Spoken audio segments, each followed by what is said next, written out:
Hello everyone, my name is Prachi. Welcome to Selection Mate. कैसे हैं आप सब लोग? आई होप आप सब अच्छे होंगे और आपके जो एग्ज़ाम्स हैं क्योंकि एग्ज़ाम्स का टाइम चल रहा है वो भी अच्छे जा रहे होंगे, या फिर आने वाले टाइम में आपका एग्ज़ाम है तो वो भी बहुत अच्छा होगा क्योंकि आपकी तैयारी बहुत अच्छी हो गई होगी। तो आज का जो सेशन मैं लेकर आई हूँ, इससे पहले मैं आपको बता दूँ कि जो क्लास थर्ड की हिंदी की बुक है वो हमने कंप्लीट कर ली है। उसके जितने भी चैप्टर्स थे 14 वो हम कंप्लीट कर चुके हैं अपने प्रीवियस वीडियो में। और वो हम इसलिए कर रहे हैं क्योंकि केवीएस पीआरटी के जब से एग्ज़ाम स्टार्ट हुए हैं तो एग्ज़ाम में एक बात कॉमन देखी गई है कि हिंदी में 6 से 7 क्वेश्चन जो है, अगर मैं बात करूं तो वो हिंदी की जो बुक्स हैं, क्लास 1 की हो, 2 की हो, 3 की, 4 या 5 की, उनकी जो बुक्स हैं हिंदी की, उनके चैप्टर से उठाकर क्वेश्चन पुट किए जा रहे हैं। और लगभग लोगों को ये आइडिया नहीं था कि वहाँ से भी क्वेश्चंस एग्जाम में पूछे जाएंगे, तो ये एक सरप्राइज टाइप का हो गया मोस्ट ऑफ द स्टूडेंट्स के लिए। तो क्लास थर्ड की जो बुक है हिंदी की वो हम अपने प्रीवियस वीडियो में कवर कर चुके हैं। अगर आपने नहीं देखी है तो फटाफट जाकर चैनल पर देख लीजिए। बहुत कम टाइम में हमने उसकी जो स्टोरीज हैं, जो भी कविता टाइप के हैं उसमें, उनको हमने कवर कर लिया है। और आज की वीडियो में हम स्टार्ट कर रहे हैं क्लास 1 से। आज की वीडियो में एक ध्यान देने वाली बात ये होगी कि आपको ध्यान से सुनना होगा क्योंकि समय बहुत कम है। मैटर को मैं लिख नहीं पाई हूँ, ठीक है?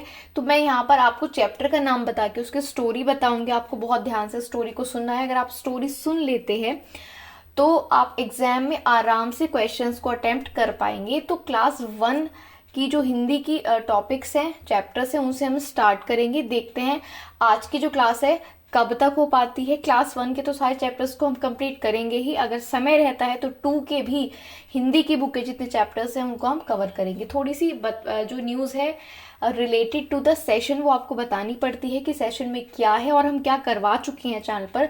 तो अगर आने वाले दिनों में आपका एग्जाम है केवीएस पीआरटी का, तो इस सेशन आपके लिए बहुत ज़्यादा इंपॉर्टेंट होगा। एंड तक पूरा वीडियो देखिएगा। और अगर आप चैनल पर नए हैं तो सब्सक्राइब करके बेल आइकन को प्रेस कर लीजिए और बने रहिए हमारे साथ वीडियो के एंड तक। तो आज का सेशन हम स्टार्ट करेंगे क्लास 1 की जो रिमझिम टॉपिक से, रिमझिम है टॉपिक, उससे जो क्वेश्चंस पूछे जा रहे हैं, क्लास 1 के हों, क्लास 2 के हों, 3, 4, 5, तो 1 to 5 हम कोशिश करेंगे कवर करने की। क्लास थर्ड की मैं करा चुकी हूँ, क्लास 1 से आज मैं स्टार्ट करने जा रही हूँ। तो अगर मैं आपको थोड़ी बात बताऊं कि जो हमारा आज का सेशन है वो हम स्टार्ट कर रहे हैं क्लास 1 की जो हिंदी की बुक है उसके सारे चैप्टर्स को हम कवर करेंगे। और जो पहला चैप्टर है वो है हमारे पास झूला। पहला चैप्टर है जो हम कवर कर रहे हैं वो है झूला। अब आपको क्या करना है, अब आपको बहुत ध्यान से इस समरी को सुनना है। हमने समराइज कर दिया है जो भी इस चैप्टर में है झूला में, तो आप ध्यान से इस वीडियो को सुनिएगा। और हाँ, एक एक वर्ड आपके लिए इंपॉर्टेंट है क्योंकि एग्जाम में वो ऐसे ही पूछ रहा है कहानी के बीच से उठाकर कि ये किसने किया था, ये सपना किसने देखा था, ये क्या हुआ था, कुछ इस टाइप से क्वेश्चंस आ रहे हैं। तो हिंदी का पहला चैप्टर शुरू करते हैं, ठीक है? क्लास 1 का जो चैप्टर 1 है झूला, उसको हम यहाँ पर शुरू कर रहे हैं। ध्यान से सुनते रहिएगा। झूला में कवि ने एक बच्चे की कोमल भावनाओं को व्यक्त किया है। किसकी? बच्चे की। इस कविता में एक बच्चा अपनी माँ से झूले की मांग कर रहा है। बच्चा अपनी माँ से कहता है कि वह उसके लिए एक झूला लगवा दे। बच्चा कहता है कि मैं इस पे झूलूंगा, झूले पर बैठकर और ऊपर बढ़कर आसमान को छू लूंगा। कवि कहता है कि पेड़ पौधों की डालियां झूले की तरह झूल रही हैं, पत्ते पत्ते तक झूल रहे हैं। बच्चा सोचता है कि इस झूले पर झूलने में कितने मजे हैं। झूले पर बैठकर झूलते हुए वह कल्पना लोक में कभी दिल्ली तो कभी कलकत्ता की सैर कर रहा है। झूले में झूलते बच्चे को ऐसा प्रतीत हो रहा है जैसे उसके झूले के साथ साथ नीचे की धरती भी झूला झूल रही है। बच्चा झूले से और ऊपर उड़ने के लिए कहता है। रिमझिम रिमझिम वर्षा हो रही है। झूले पर बैठे बच्चे के मन में आसमान पर उमड़ते घुमड़ते बादलों के दल को लूटने के विचार आ रहे हैं। यानी ये जो पूरा चैप्टर है बेस्ड है झूले पर। बच्चा इमेजिनेशन कर रहा है, अपनी माँ से रिक्वेस्ट कर रहा है कि उसे झूला चाहिए, उसके लिए झूला लगवा दिया जाए, और वो तरह तरह के सपने जो है देख रहा है। तो ये चैप्टर 1 की समरी है झूला, जो हम यहाँ पर कर चुके हैं। अब हम चैप्टर 2 पर चलते हैं। जो सेकंड चैप्टर है उसका नाम है आम की कहानी। सेकंड चैप्टर का नाम है आम की कहानी। आई होप जो मैं बोल रही हूँ आपको वो चीज़ें क्लियरली सुनाई दे रही हैं और समझ आ रही हैं। आम की कहानी की हम बात करते हैं तो एक लड़की ने आम के एक पेड़ पर लटका हुआ एक पका हुआ आम देखा। उसके मुंह में पानी आ गया। सामने के पेड़ पर बैठा हुआ एक कौवा भी ललचाई नजरों से आम को देख रहा था। ठीक है, लड़की ने आम के पेड़ पर लटका हुआ एक आम देखा, उसको देखकर उसके मुंह में पानी आया। फिर क्या हुआ, उसको एक कौवा देख रहा था, उस लड़की को और उस आम को। तो लड़की ने अपने भाई को बुलाया और बोला कि आप गुलेल से इस आम के पेड़ से इस आम को तोड़ दो। तो लड़की के भाई ने गुलेल से जो है वो आम पर निशाना लगाया और आम पेड़ की डाली से जैसे ही नीचे गिरने लगा तो कौवा जल्दी से उड़कर आया और उसने उस आम को अपनी चोंच में दबोच लिया। अब जब वो पका हुआ आम था उसने चोंच में दबाया और वो आगे बढ़ा तो मधुमक्खी का एक छत्ता आया जिससे वो टकरा गया। अब उसकी चोंच से आम छूटकर पेड़ पर एक घोंसला बना था उसमें जा गिरा। अब उस घोंसले में कोई ने अंडे दे रखे थे। ठीक है, पेड़ पर बैठी थी एक गिलहरी, उसने घोंसले में गिरे आम को उठा लिया। ठीक है, तभी घोंसले के अंडे फूट गए और उनमें से कोए के बच्चे निकल निकल कर कांव कांव करके शोर मचाने लगे। इस शोर के कारण गिलहरी के मुंह से भी आम छूटकर पेड़ के नीचे बैठकर सोए हुए एक आदमी की पगड़ी पर गिर गया और लड़की और लड़का खुश हो गए क्योंकि वो नीचे थे और उन्होंने उसकी पगड़ी से वो आम उठा लिया और वो बहुत खुश थी, लड़का भी बहुत खुश हो गया। तो ये बेसिकली स्टोरी है आम की कहानी की। लड़की ने आम देखा, वो जैसे ही आम को पकड़ने वाली थी कौवे ने आम को देखा और अपनी चोंच में दबोच लिया। अब पका हुआ आम था, उसकी चोंच से छूट कर गिर गया। कहाँ पर? उसकी चोंच से छूटकर मधुमक्खी के छत्ते से टकराकर वो गिर गया किसमें? एक घोंसले में। घोंसले में थे कोई ने अंडे दे रखे थे। जैसे ही घोंसले में गिरता है वो अंडे फूट जाते हैं, उससे कौवे निकलकर शोर मचाने लगते हैं और उसमें से घोंसले में से जो गिलहरी है वो उसको उठा लेती है आम को। ठीक है, और उससे क्या होता है, गिलहरी के मुंह से भी वो आम छूटकर पेड़ के नीचे गिर जाता है एक सोए हुए आदमी की पगड़ी पर। वहां से वो भाई बहन दोनों उस आम को उठा लेते हैं। ये कहानी थी आम की कहानी चैप्टर 2 से। अब थर्ड जो चैप्टर है वो है आम की टोकरी। थर्ड चैप्टर की बात करेंगे।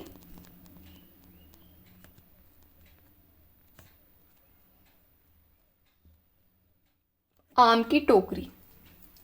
तो इसमें एक लड़की है जो कि आम बेचती है अपने सिर पर आम की टोकरी को रखे हुए। 6 साल की बच्ची है और इस कविता में बात कहते हैं तो एक 6 साल की बच्ची टोकरी में आम रखकर बेच रही है। ठीक है, लेकिन वो उनका दाम नहीं बताती, उनका प्राइस नहीं बताती। वो आम से भरी टोकरी सबको दिखा रही है, अपने पास बुला रही है और सबको आम दे रही है और ना तो उनको उनका दाम बताती है और ना ही अपना नाम बताती है। कवि कहता है कि अब हमें उस बच्ची का नाम नहीं पूछना है, अब तो हमें केवल उसके रसीले आम जो है वो चूसने हैं। तो ये छोटी सी कहानी थी आम की टोकरी की। अब चैप्टर 4 पर बढ़ते हैं। चैप्टर 4 का नाम है पत्ते ही पत्ते।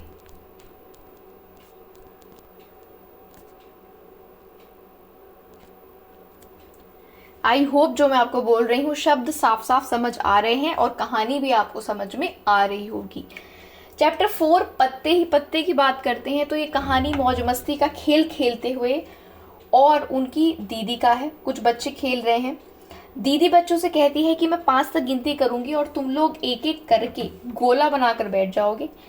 दीदी की गिनती पूरी करते ही सभी बच्चे गोला बनाकर बैठ गए। आज दीदी पत्ते लेकर आई और बच्चों को उनके बारे में बताया।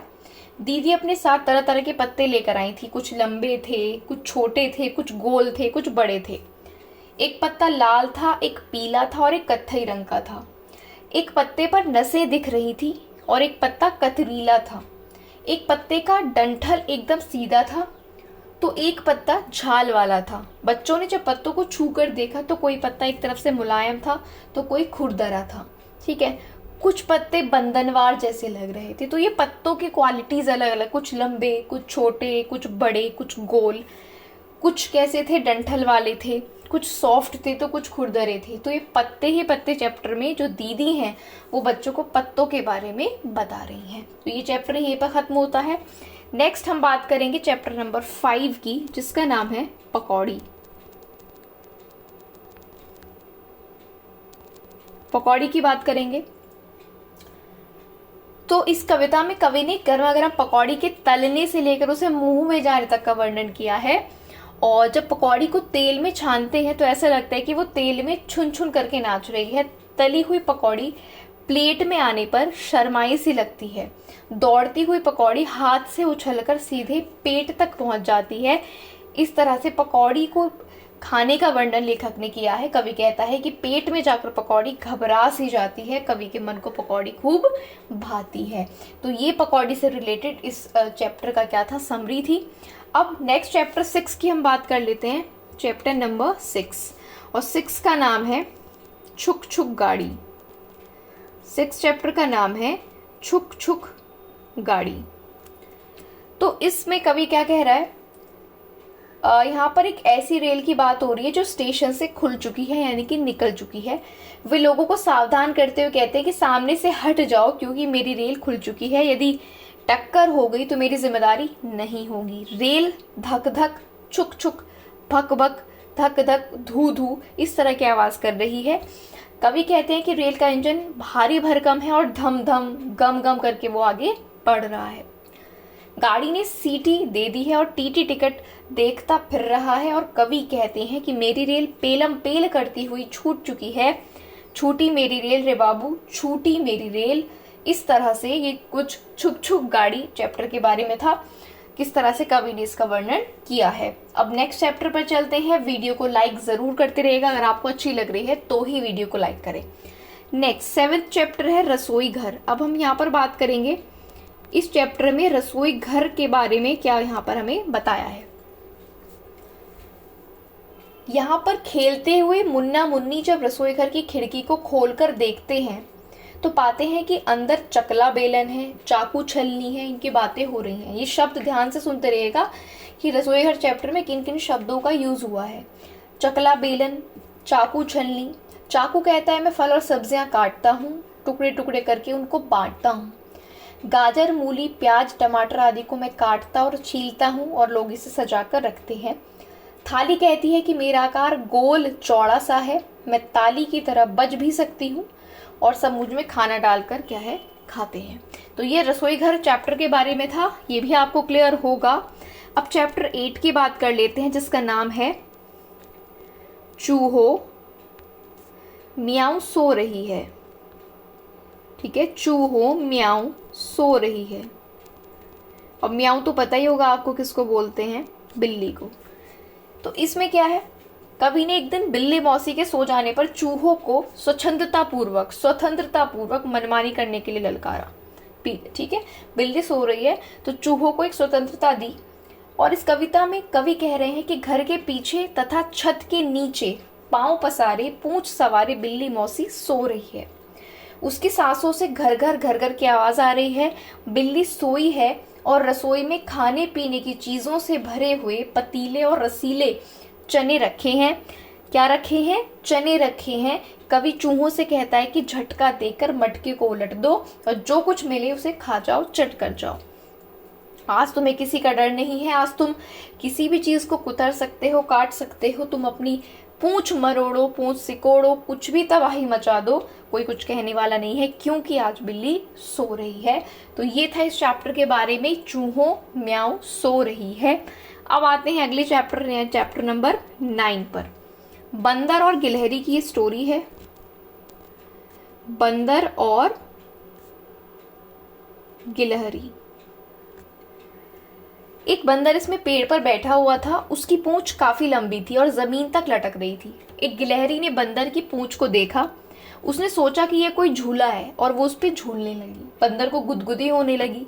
उसने गिलहरी से हंसकर कहा कि उसे गुदगुदी हो रही है। इस पर गिलहरी चौंक गई। उसने बंदर से कहा कि ये क्या तुम हो बंदर भैया? मैं तो समझ रही थी कोई झूला है, मुझे तो बहुत मजा आ रहा है। और ये कहते हुए जो गिलहरी थी वो डाल पर चढ़ गई। एक बात मैं आपको बता दूंगा, इसे चैप्टर हो चुका है बंदर और गिलहरी, इसमें इतना ही था। आप इस वीडियो को आराम से ईयरफोन या अपने हेडफोन्स लगाकर सुनिएगा तो आपको डेफिनेटली ये छोटी छोटी कहानियाँ आपके माइंड में बैठ जाएंगी और एग्जाम में अगर इनसे क्वेश्चंस आपके सामने आएंगे तो आप डेफिनेटली उसको आंसर कर पाएंगे। ट्रस्ट मी, ईयरफोन लगाकर आप इस वीडियो को सुनते रहिएगा। नेक्स्ट चैप्टर पर चलते हैं। चैप्टर नंबर 10, और जो 10th चैप्टर है उसका नाम है पगड़ी। क्लास 1 की हिंदी हम डिस्कस कर रहे हैं रिमझिम की, ठीक है। तो 10 चैप्टर है पगड़ी। ये कहते हैं पगड़ी एक बड़ी रोचक कविता है, ठीक है। इसमें एक पगड़ी का वर्णन किस तरह किया गया है, एक पगड़ी को रगड़ रगड़ कर इतना साफ किया गया है कि मैल तो रह गई लेकिन पगड़ी फट चुकी है।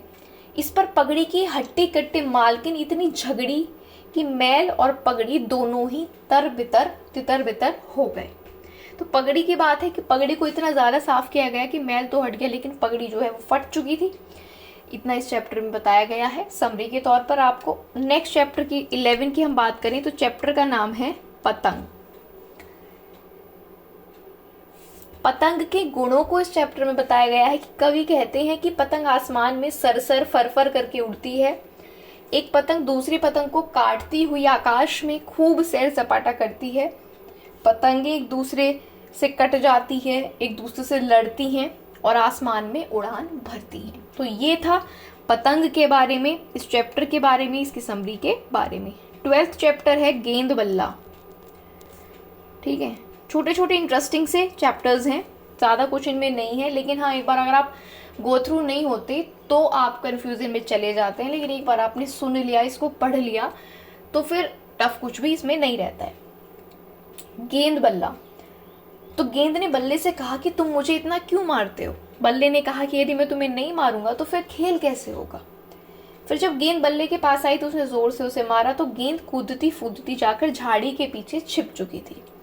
बल्ला गेंद को ढूंढता रहा, गेंद नहीं मिली। शाम हो गई, बल्ला परेशान होने लगा और गेंद खुश हो रही थी उसको परेशान देखकर। जब अंधेरा घिरने लगा तो बल्ला निराश होकर लौटने लगा, ठीक है। तब झाड़ी से गेंद ने निकलकर कहा मैं यहाँ हूँ। तो बल्ले ने झाड़ी से खींचकर गेंद को उठा लिया। गेंद ने बल्ले से कहा मुझे मारना मत, तुम मुझे बहुत मारते हो। तो ये कुछ था गेंद बल्ला चैप्टर के बारे में। नेक्स्ट हम चलते हैं बंदर गया खेत में भाग, ठीक है। 13 जो चैप्टर है उसका नाम है बंदर गया खेत में भाग, ठीक है। बंदर गया खेत में भाग 13 चैप्टर है। बंदर खेत में भाग, इसमें उन्होंने एक बंदर के क्रियाकलापों का वर्णन किया है। जो कवि हैं, जो लेखक हैं, कि बंदर कैसे कैसे क्रियाकलाप करता है। तो एक बंदर एक साग के खेत में गया और ढेर सारा साग उसने तोड़ा, फिर उसने आग जलाकर साग को पकाया और फिर उसको खा लिया। उसके बाद जो घास होती है उससे उसने अपना मुंह साफ किया और बंदर राजा बिछाकर छलनी सूप ओढ़कर मजे से सो गए। तो ये छोटी सी कहानी है। बंदर खेत में भाग गया, वहां पर उसने साग देखा, साग को तोड़ा, उसको पकाया, उसको खाया, मुंह साफ करके सो गया। ये बंदर गया खेत में भाग की स्टोरी है। 14 चैप्टर की मैं आपसे बात करूं तो 14 चैप्टर है एक बुढ़िया। 14 चैप्टर है एक बुढ़िया। तो इसमें एक बुढ़िया के बारे में बताया गया है जिसके पास कोई काम नहीं था। वो दिन भर खाली रहती है और कोई काम नहीं करती थी। काम ना रहने के कारण दिन भर बैठी रहती थी और थक जाती थी, इसलिए तो काम ना रहने के कारण उसके लिए सुबह दोपहर शाम सब क्या थे, बराबर थे। तो ये कुछ था एक बुढ़िया चैप्टर के बारे में। अगर मैं 15 चैप्टर की बात करूं, मैं भी 15 चैप्टर है मैं भी। तो एक अंडे में से बत्तख का एक बच्चा निकला, उसने निकलकर कहा कि मैं बाहर आ गया, ठीक है। एक और अंडे में से मुर्गी का चूजा निकला, तो एक अंडे में से बत्तख का बच्चा निकला और एक में मुर्गी का चूजा निकला। बाहर निकलकर उसने भी कहा कि मैं भी आ गया। बत्तख का बच्चा घूमने के लिए जाने लगा तो चूजा भी उसके साथ जाने को तैयार हो गया। बत्तख का बच्चा गड्ढा खोदने लगा तो उसके साथ साथ चूजा भी गड्ढा खोदने लगा। बत्तख का बच्चा बोला कि मुझे केंचुआ मिला है, तो चूजे ने भी कहा कि मुझे भी केंचुआ मिला है। बत्तख का बच्चा जब तितली पकड़ने लगा तो नकलची चूहा भी तितली पकड़ने लगा। बत्तख का बच्चा जब तैरने के लिए गया तो चूजे ने भी कहा मैं भी तैरूंगा। तो लेकिन चूजा पानी में नहाने के लिए जाते ही वो डूबने लगा और क्या बोलने लगा, बचाओ बचाओ। तब बत्तख के बच्चे ने चूजे को बाहर निकाला, ठीक है। तो इसमें इस तरह से एक बत्तख के बच्चे की और एक चूजे की जो है, मुर्गी के चूजे की कहानी है कि किस तरह से वो उसकी कॉपी करने की कोशिश करता है, ठीक है। नेक्स्ट चैप्टर की मैं बात करती हूँ 16 चैप्टर लालू और पीलू। 16 चैप्टर है आपका लालू और पीलू।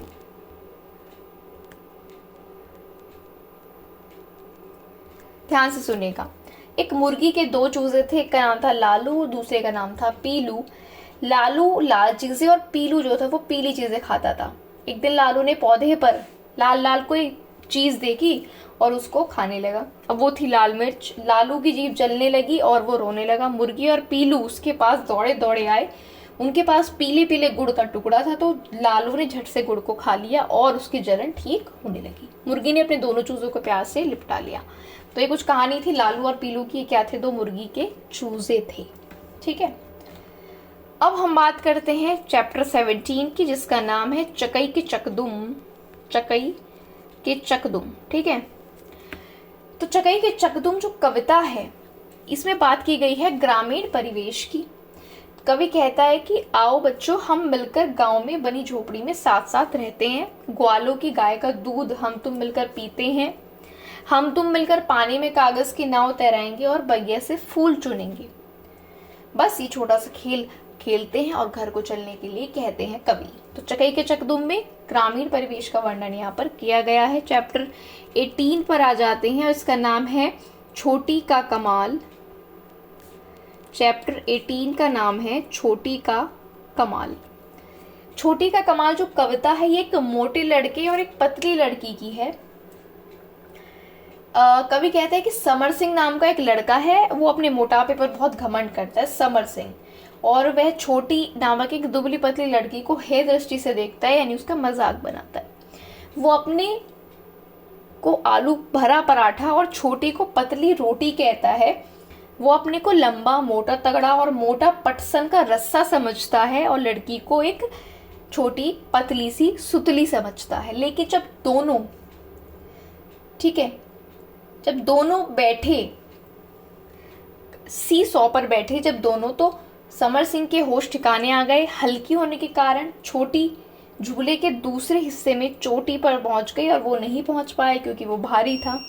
तो अब जो समर सिंह की अकड़ थी वो इस बात से दूर हो गई। ठीक है, इस बात से समर सिंह की जो अकड़ है वो दूर हो जाती है क्योंकि छोटी ऊपर पहुंच जाती है और वो भारी होने के कारण नहीं पहुंच पाती। तो ये छोटी का कमाल कहानी थी। 19 चैप्टर की बात करेंगे। चैप्टर का नाम है चार चने।